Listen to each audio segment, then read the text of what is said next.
Y en este momento continuamos con el doctor Raúl Tenán, director del Observatorio de Salud de la Universidad Central del Ecuador, con el tema Importancia en la Academia desde la Salud. Doctor, bienvenido. Con todos y todos, a mí me toca una tarea muy difícil. Cuando ya se termina la sesión y después de tan brillantes exposiciones como la de Francisco Rossi. Así que voy a pretender en algo acercarme.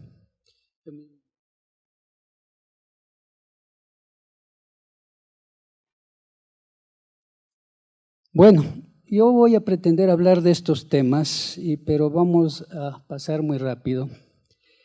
Nuestra universidad es una universidad muy antigua, más de 300 años, con procesos administrativos difíciles de vencer, pero queremos acercarnos a lo que debe ser una universidad moderna. Queremos, hacemos muchos esfuerzos, ojalá lo podamos hacer. Ahí ustedes ven nuestra misión y nuestra visión. Nuestra universidad tiene en este momento 18 facultades, 73 carreras, tiene más de 30,000 estudiantes, tiene por encima, no tanto, cerca de 2,000 profesores, de modo que es una universidad sumamente grande. No tan grande como la Universidad de Guayaquil, pero estamos muy cerca. Nosotros, lógicamente, tenemos que ajustarnos a lo que yo llamo la reforma forzosa que nos hizo este gobierno. Y este gobierno nos obligó a que adoptemos patrones de calidad sin consultarnos. Pero como ellos son los dueños de la mano que maneja el sartén, tenemos que a esas normas ponerle toda la atención y poner todo el esfuerzo. De lo contrario, o nos bajan de categoría, como ya sucedió, o nos cierran o nos intervienen, como caso de varias universidades.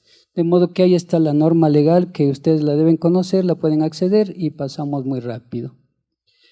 Pero hay un tema interesante en el nuevo reglamento de régimen académico de nuestras universidades. Y es que nosotros cumplimos como misiones, siempre la cumplimos, formar profesionales. ¿Profesionales para qué? Para la comunidad. O sea, en eso nos diferenciamos una universidad pública de una privada. Yo una vez estuve en una conversación con una universidad privada en que cumplían 10 años y dijeron, orgullosamente hemos formado 100 médicos. Y de los 100 médicos todos están en Estados Unidos. Yo dije, era el decano, compañero mío de promoción, le dije, discúlpame, nosotros formamos 300 cada semestre para que se queden en el país, para que les sirvan al país. Bien, entonces, siempre formamos profesionales. Estamos dando pasos iniciales en investigación porque no somos fuertes y estamos dando paso en algo que debió siempre ser fuerte y que el nuevo reglamento de régimen académico lo acoge, y es la vinculación con la sociedad, porque estamos formando profesionales para la sociedad, de modo que todo lo que se haga en la universidad tiene que tener el paraguas de la vinculación con la sociedad. Por lo tanto, la vinculación es un acto ineludible de nuestra universidad, pero tiene que estar bien sustentada. O sea, no tienen que ser eventos, tienen que ser programas y proyectos. ¿Surgidos de dónde? De las necesidades de la comunidad. Porque nosotros no podemos pretender formar profesionales si no están acordes con lo que sucede en esa comunidad. Por lo tanto, en vinculación con la sociedad, tenemos varias actividades. Trabajos comunitarios en los grupos sociales pertinentes, prácticas preprofesionales, porque hay que entender que en la actividad de vinculación aprendemos los dos grupos. La universidad da un servicio a la sociedad y estudiantes y docentes aprenden de esa comunidad. De modo que es un camino de doble vía. Tenemos educación continua, pero educación continua dirigida a quien hace la comunidad, aunque podemos hacer educación y debemos hacer educación continua intramural. Y surgen recientemente como criterio de la universidad la presencia de los observatorios, de los cuales me voy a detener en la última parte. Pero ven que hay un aspecto que la universidad lo tomó en una forma muy débil, son las asesorías, porque la universidad debe prestar servicio a quien lo solicita, pero una asesoría a ese quien solicita le cuesta, y eso significa sustentabilidad para la universidad. Además, servicios, eventos y algo que no se ha propiciado mucho en nuestra universidad, movilidad de docentes y estudiantes. Es que un estudiante nuestro que se vaya a estudiar en una universidad del país o que se vaya a estudiar fuera, pero que algún organismo favorezca esa movilidad. Y lo mismo en el caso de los docentes. Yo recuerdo aquí en esta universidad tuvimos un proyecto en la presencia de nuestro actual rector cuando era decano de esta facultad y logramos un convenio con una universidad sueca, UMEA. Con esta universidad ellos recibieron a nuestros estudiantes, recibieron a nuestros docentes y les trataron en forma espléndida. Nosotros no tuvimos la misma capacidad para poder. Vinieron estudiantes y docentes, pero fueron maltratados. ¿Por qué? Porque no teníamos la cultura de ese tipo de movilidad. Bien, quiero un poquito enfatizar en este concepto de salud. ¿Qué es salud? Vean que es un concepto que ya casi tiene mi edad. Ya me van a calcular qué edad tengo. Porque surgió como preámbulo de la Constitución de la OMS y 2 años después ya fue promulgado y lo hemos mantenido hasta ahora. Y no ha cambiado mayormente. Los organismos públicos lo mantienen. Pero no, eso no es todo en salud. La idea de salud puede ser explicada y ese era el problema, o sea, la carencia, mirar a la salud como carencia de enfermedad. Entonces la salud tiene un componente como un grado de eficiencia del metabolismo a nivel micro. Ahí estamos hablando a nivel celular, pero nos olvidamos del macro, el componente social. Y ese es el enfoque que debe tener actualmente la salud. Y hacia allá estamos mirando como universidad. Es una síntesis de varios acontecimientos, lo que sucede en el cuerpo, lo que sucede en el ambiente, lo que sucede con las relaciones sociales, con la política, con la economía, con el hábitat, etc. De modo que esa es una visión más holística, más globalizadora de lo que es salud. Bien, nuestra universidad pretendemos y sabemos es justa o debe ser justa, plural, científica, laica, humanista y de acuerdo con el desarrollo sostenible de la sociedad. Pero sobre todo se basa en los pilares que había mencionado anteriormente, formar profesionales, investigar y vincularse con la sociedad. Voy a pasar muy rápidamente esto porque creo que todos ustedes conocen. Ha habido cambios radicales en el país en los últimos periodos, yo diría en las 2 últimas décadas. Primero tenemos una nueva constitución que ya tiene un asidero para el tema de salud interesante. La población creció, nos estamos acercando a 15 millones de habitantes. La expectativa de vida subió. Nos estamos acercando a los países desarrollados. Voy a rápidamente mirar una gráfica. Un deseo de este gobierno, hablo, ¿no? De este gobierno fue la medicina gratuita. Una buena intención, pero no cumplida totalmente. ¿Por qué?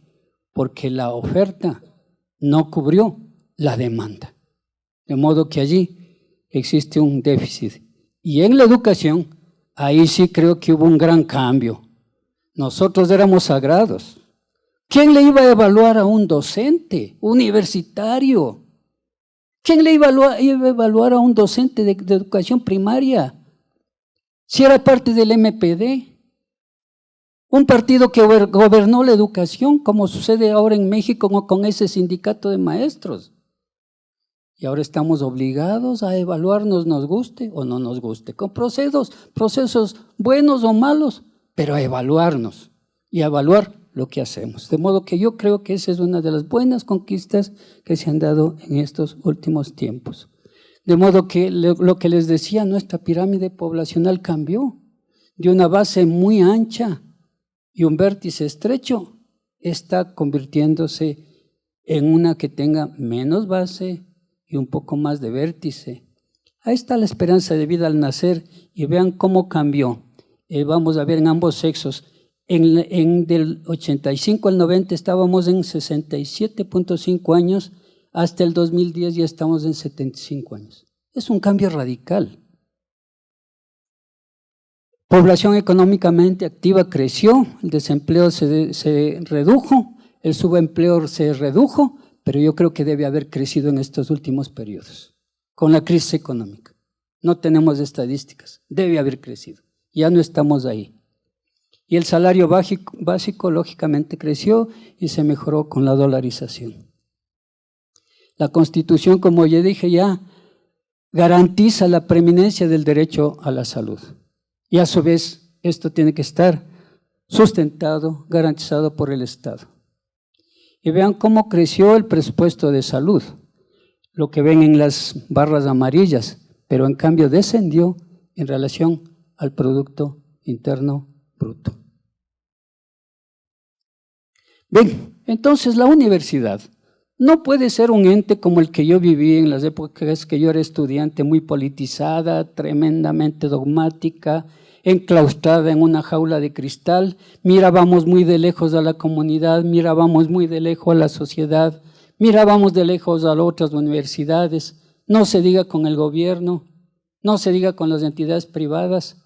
En cambio que ahora la universidad es un actor social, por lo tanto tiene que estar al lado de lo que sucede en ese ambiente. Por lo tanto, sociedad, universidad, tienen que estar en relación. ¿Y quién observa eso? Lo que nosotros hemos propuesto, los observatorios. Bien, lo que digo, nosotros somos parte de la sociedad. Por lo tanto, debemos generar espacios desde los cuales hagamos un análisis de esa realidad. Lo que la comunidad necesita, lo que la comunidad pide o lo que nosotros podemos investigar en ese grupo comunitario. De allí tiene que salir la cultura para poder ejercer los siguientes procesos. Observar los fenómenos sociales, investigarlos, buscar soluciones, pero nosotros no somos tomadores de decisión. Lo que sí tenemos es la obligación de trasladar a los tomadores de decisión. De modo que esa situación se haya producido un cambio. Entonces, un objetivo nuestro fue establecer los observatorios como espacios analíticos de generación y difusión de soluciones. Fortaleciendo ¿qué? Transparencia, un término que se está poniendo de moda. Ojalá logre fortificarse, y neutralidad. Voy a hablarles, ya que interesa en este ámbito, del Observatorio de Salud, pero también voy a decir algunas cosas de lo que está haciendo nuestra universidad. Comenzamos en la asignatura de la cual yo fui docente durante 4 décadas, y es que quisimos ver qué pasaba con los fenómenos que habíamos observado, lo que ahora se ha hablado. ¿Qué pasaba con la publicidad de los medicamentos? Sabíamos ya que era engañosa en muchos casos.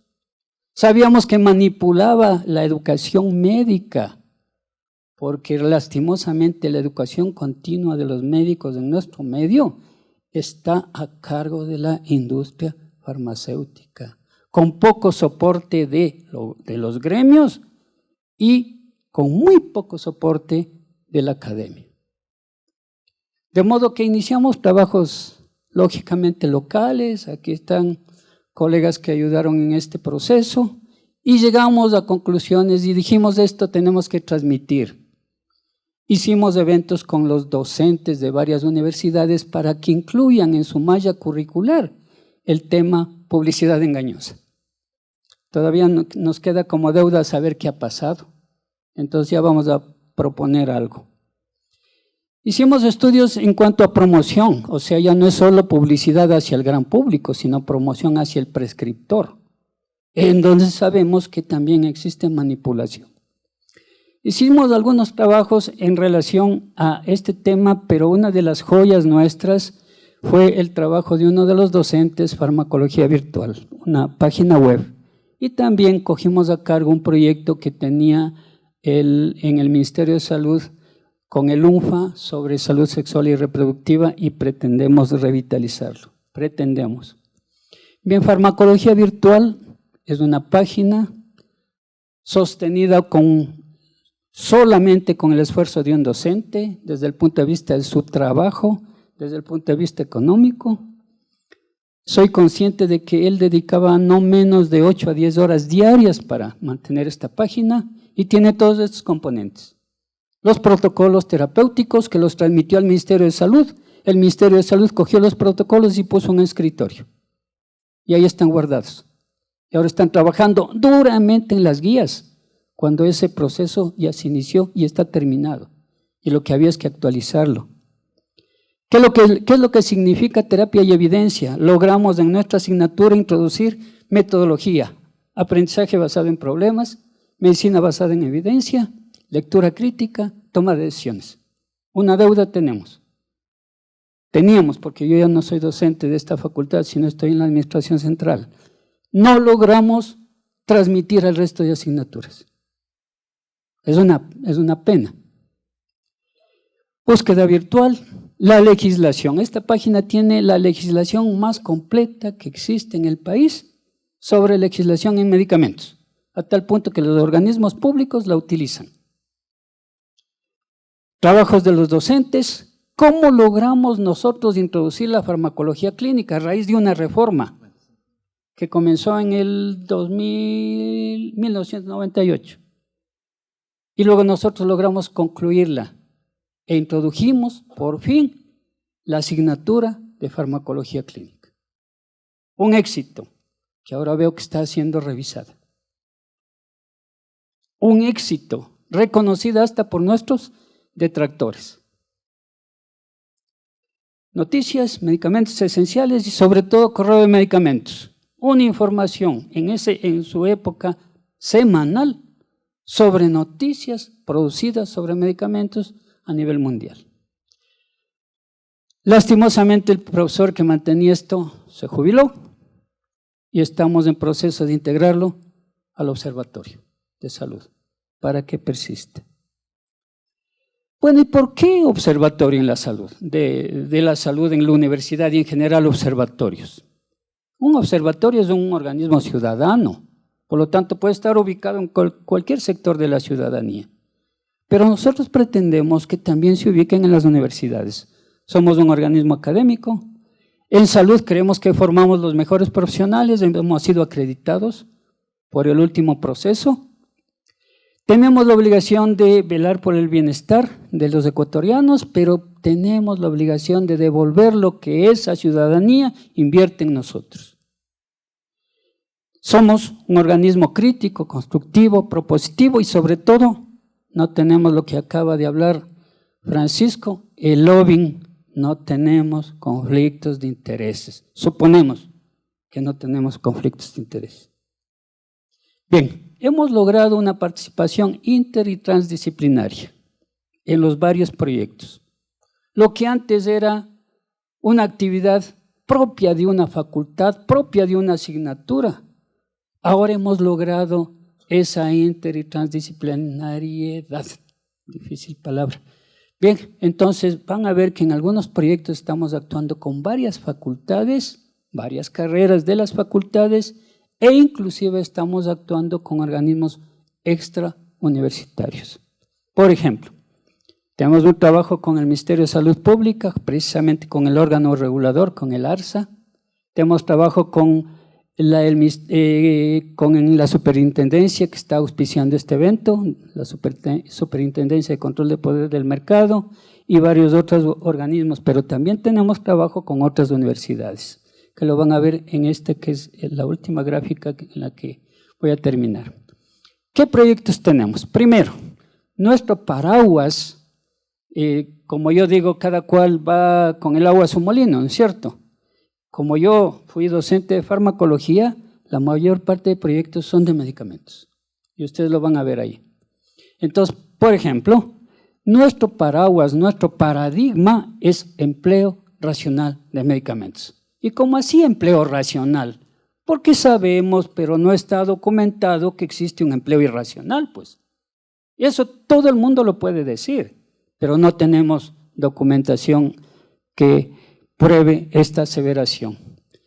Por lo tanto, proyectos farmacología virtual, publicidad de medicamentos que quisimos retomar, lastimosamente hemos parado por problemas administrativos.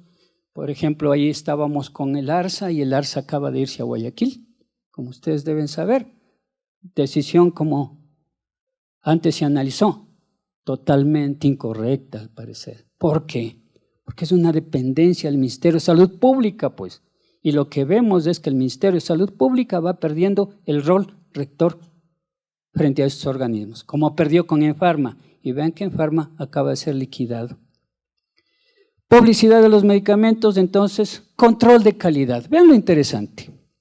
Y le he subrayado ahí. En este momento está corriendo la subasta inversa corporativa de medicamentos, por la cual el Estado, a través de este gobierno, pretende adquirir todos los medicamentos esenciales que requiere el país, aquellos que están en el cuadro de medicamentos básicos. Hubo una subasta anterior en el 2011 y 2012 que se realizó, pero tuvo muchas dificultades y además fue objetada y tuvo recomendaciones de la Contraloría General del Estado. En este momento está a cargo de un organismo que es el CERCOV. Al parecer han solucionado los problemas administrativos. Ojalá no haya colusión de lo que habló el colega mexicano. Ojalá. En la anterior parece que sí existió. Pero siempre a nosotros nos preocupó el tema de que se van a adquirir los medicamentos esenciales al precio más bajo, pero tiene que ser de calidad, pues. Tiene que ser de calidad. Por lo tanto, nosotros exigimos que sean medicamentos de calidad. ¿Y cómo se prueba la calidad de los medicamentos en el Ecuador? Solo hay dos mecanismos. Registro sanitario, que debe decir lo que dijo Francisco, medicamentos eficaces, útiles, adecuados para la población con la cantidad exacta, etcétera, y para nuestra población. Pero para eso hay que hacer estudios analíticos y documentales. Nuestro país perdió 30 años, porque actualmente el proceso es puramente documental. Es cierto que quien hacía estos estudios era el INH, Instituto Nacional de Higiene en Guayaquil, que tenía múltiples defectos, corrupción por todo lado, 27 sindicatos, pero al menos hacía estudios analíticos y sabíamos qué es lo que contiene ese medicamento.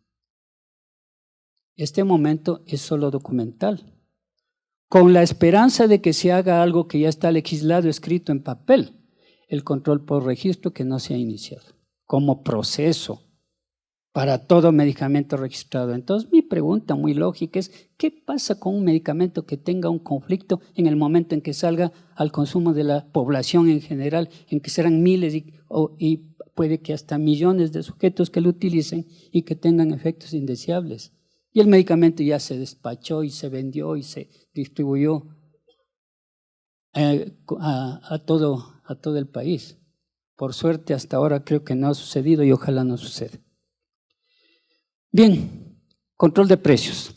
Justamente en nuestra asignatura hicimos un estudio de control de precios y demostramos que los medicamentos se vendían en ese momento en el país en un precio que estaba hasta por 50% por debajo del precio fijado por la autoridad competente. Entonces, vean lo interesante, uno se pregunta, ¿qué órgano de beneficencia que son las empresas que venden los medicamentos? Les fijan un precio de 100 y venden en 50. Yo les hago una analogía tremendamente simple, que puede para ustedes parecer tan simple. Si un panadero fabrica pan y el pan le cuesta 8 centavos, no le va a vender en 8, porque su negocio cierra. La va a vender en 9 o en 10. Pero si le vende en 6 centavos o en 5 centavos, este es un sujeto loco, pues. Está desfasado. ¿Cuál fue el análisis? El control de precios era irreal. Entonces, con todo lo que podían jugar en el mercado, todavía se mantenían con un precio que les daba rentabilidad. Entonces esperamos que la nueva ley de regulación de precios logre que esos sean precios reales. Todavía no sabemos. Entonces es una deuda que tenemos en los observatorios, ver qué pasa con esos precios. Medicamentos falsificados, adulterados y caducados. En nuestro país, lamentablemente, vivimos una época, con el perdón de mis colegas colombianos, en que los medicamentos falsificados venían de Colombia y del Perú. Este momento nos hemos convertido, según la investigación que realiza sobre todo una persona, en exportadores de medicamentos falsificados. Entonces acaba de suceder un fenómeno gravísimo en donde encontraron a una de estas personas que tenía un verdadero negocio totalmente implantado. Lo fabricaban en Quito, envasaban el medicamento en Santo Domingo de los Colorados y lo comercializaban desde Guayaquil. Y ven, esto no ha logrado la difusión mediática que requiere. Y no ha logrado que intervengan los perjudicados. ¿Quién es el perjudicado? El que tiene el medicamento en el país, pues. Que nos apoye para buscar cómo solucionar este grave problema. Creo que ayer les mencionaba en un almuerzo que gentilmente nos invitaron, el tema de los medicamentos caducados en la Seguridad Social en Guayaquil, en una farmacia, en la farmacia del hospital más grande en Guayaquil de la Seguridad Social, $9 millones, en una bodega caducados. Entonces eso tenemos que investigar. Y vean, hemos empezado con educación continua. ¿Educación continua a quién? A 3 actores. Por el momento estamos con un grupo. Educación continua a los policías de la Policía Judicial que van a hacer el allanamiento o la acción. Segundo, educación continua a los que tienen que hacer el estudio, ARSA. Y el tercer grupo al que queremos llegar, a los fiscales que tienen que sancionar. Por el momento hemos llegado solamente al primer grupo. Vamos a llegar al tercero. Y con el ARSA no sé qué va a pasar porque acaba de cambiar de sitio y acaba de cambiar de autoridad. Ojalá podamos llegar. Salud sexual y reproductiva estamos por empezar y geolocalización de farmacias fue un estudio muy interesante dirigido por la Superintendencia de Control de Poder del Mercado en donde participamos en algo nosotros. Estamos esperando que se tamicen los resultados, pero se demostró que en el país una legislación que había en que decía a qué distancia debe estar una farmacia con otra, desapareció. Pero no desapareció a nivel país, sino que desapareció en las zonas de mayor consumo. Quito, por ejemplo, pero sobre todo en los sectores en donde estaba la población con mayores ingresos. En cambio, a nivel rural, hubo una dispersión y en nada se acercaba al resto del país. Bien, estas son las tareas en las que estamos involucrados, pretendemos crecer y pretendemos sobre todo que de nuestro trabajo en esta comisión con el equipo que trabajamos salgan soluciones. Muchas gracias.